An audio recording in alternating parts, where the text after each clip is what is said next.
Hi there, this is Mark Edelman, speech-language pathologist, and welcome to the Teaching of Talking and the Teaching of Talking training. You know, I have a really interesting video for you today. It's about two things. It's really about three things. The first thing it's about is happiness. How do you achieve happiness with aphasia and speaking difficulties? That's the first part.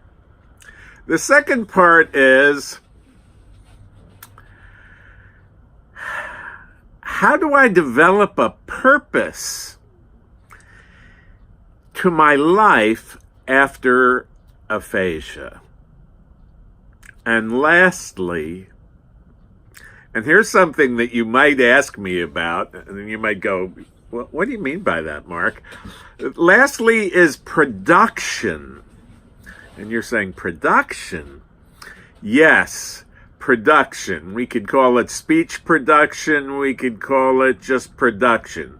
So those are the three things that I'm going to address today, and I'm going to just address them one at a time. Okay, so a person has aphasia, and it's quite devastating. It causes frustration. It causes depression for many people, because here a person is being fully functional, probably working or not working, really doesn't matter, but they've had a productive life. They've probably had families, they've been married maybe, they've had a job, and they've had a purpose. Okay, so it's unbelievable when a person develops aphasia and all of a sudden they're in this condition where they have difficulty talking, difficulty communicating, and it's like their whole world turns upside down. And it's not only like that for the person with aphasia, but think about it from a caregiver's point of view. It also has a profound effect emotionally, psychologically, on the person with whom the person with aphasia is related, as in marriage or in some type of a partnership. So when a person develops an aphasia, quite often their whole life turns around, and then the question is, what's my purpose now? Now, some people even think that there's really no purpose in living anymore after an aphasia. And that happens with many people also. But there are others who are resilient and who are motivated, who are focused and want to get back to living and being the best they can be in spite of the aphasia or in spite of the stroke. So therefore, they develop a new purpose in life, and the new purpose in life is getting better, getting stronger, being able to walk again, talk again, and be able to return to a life that is productive. That's another one of the terms for this particular video. Okay. So, once a person decides on a purpose, and that's for like speaking, many want to return and have the ability to speak once again. Now, you all know by now, if you've watched any of my videos, that the return of speaking for many people with a severe to profound aphasia is not a quick fix. It's a gradual process that requires a lot of stimulation. It requires a lot of talking in single words, small phrases and sentences. So it's no easy task. So if you want to improve your speaking, just know that you're going to be in it for the long haul, and so is the care partner. And so that, for many, becomes the new purpose. The new life purpose is to return to communication, return to speaking, return to communicating with the spouse, with the children, with friends, and with the community, because we know what happens with many people who have aphasia. What tends to happen a lot is that the friends tend to disappear. They don't come around much anymore because, let's face it, it's very uncomfortable to sit down with someone and try and talk with them when the other person has difficulty talking. So what quite often happens, unfortunately, is friends come around at first, but then what tends to happen is avoidance. They want to avoid the person with aphasia because they have difficulty communicating with them. They have difficulty being with them because it reminds them that that could also happen to them too. So, a redevelopment of purpose is what we help people do who have aphasia and want to talk again.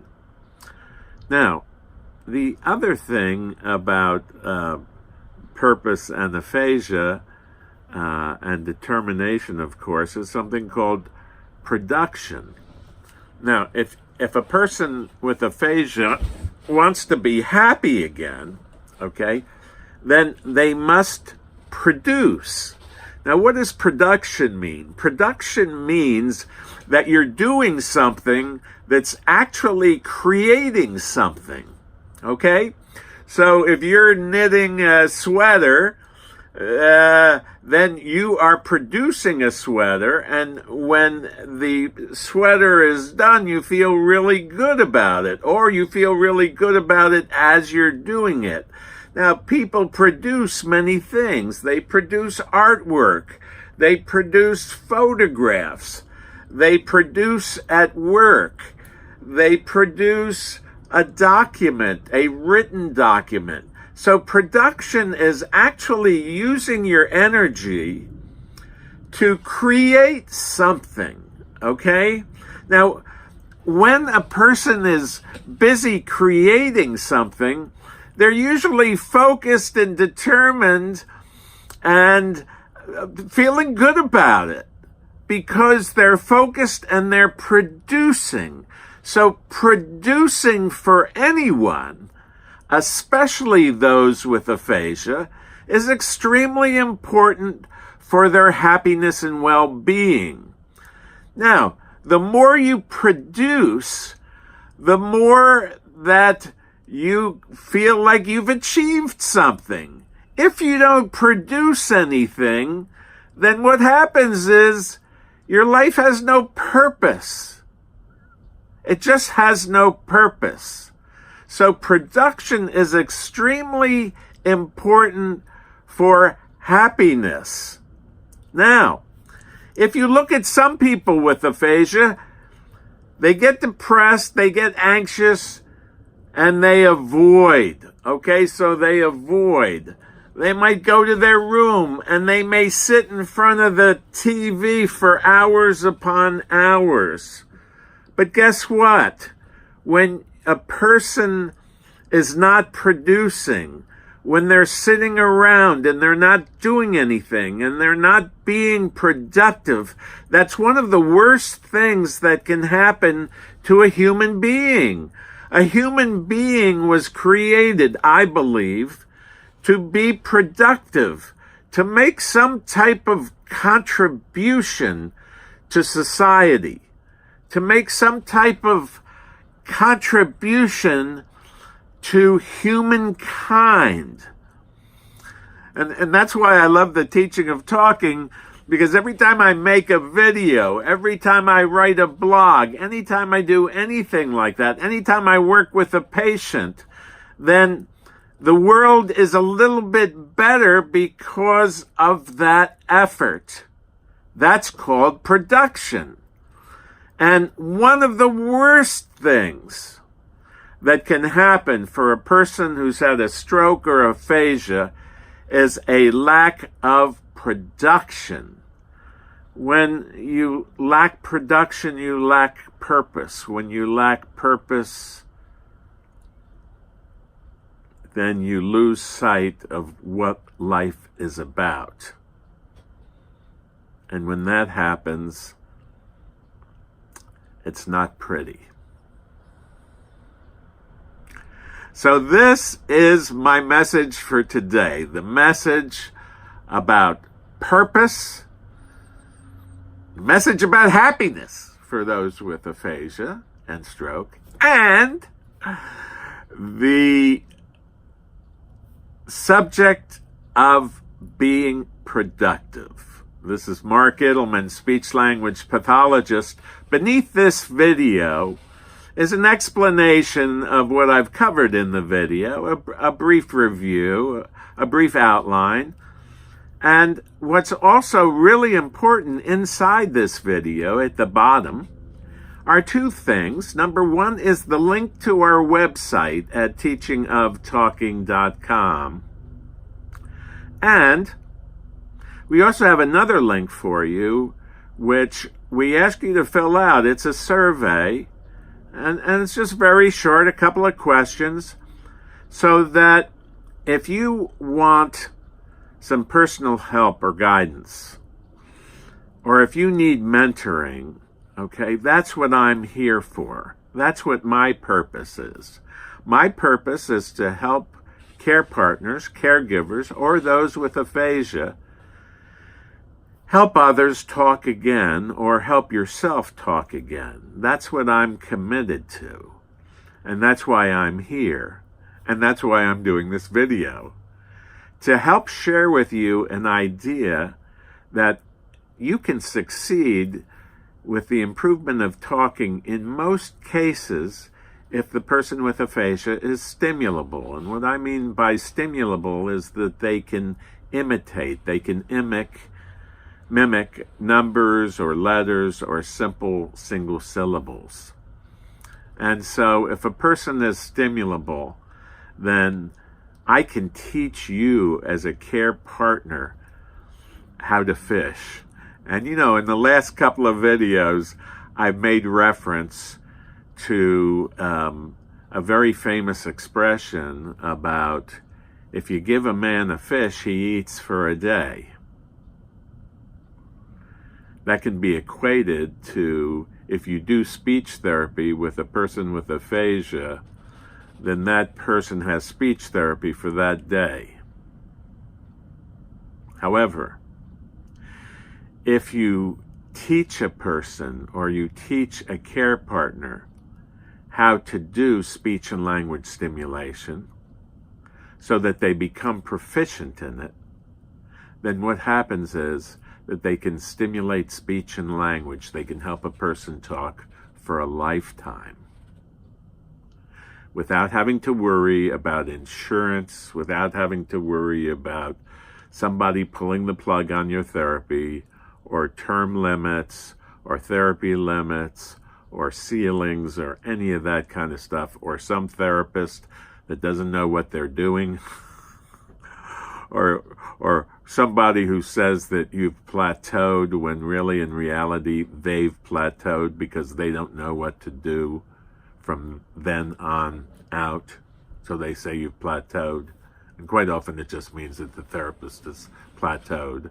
So that's my message for today.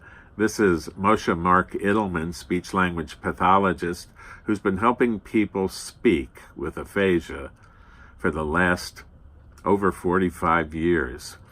And I'm not the person who's you'll see in a university, although I've taught university courses. You're not going to see me in a university, because where I want to be is I want to be in the trenches, helping caregivers and helping those with aphasia speak again. So thank you, and please go visit us at teachingoftalking.com And the second thing I'm going to ask you to do, please, is fill out that questionnaire, communicate it to me, send it to me, so that I can know if your loved one or you yourself would be a good candidate for mentoring with the Teaching of Talking method. Thanks very much, and hope to see you again soon. Bye-bye now.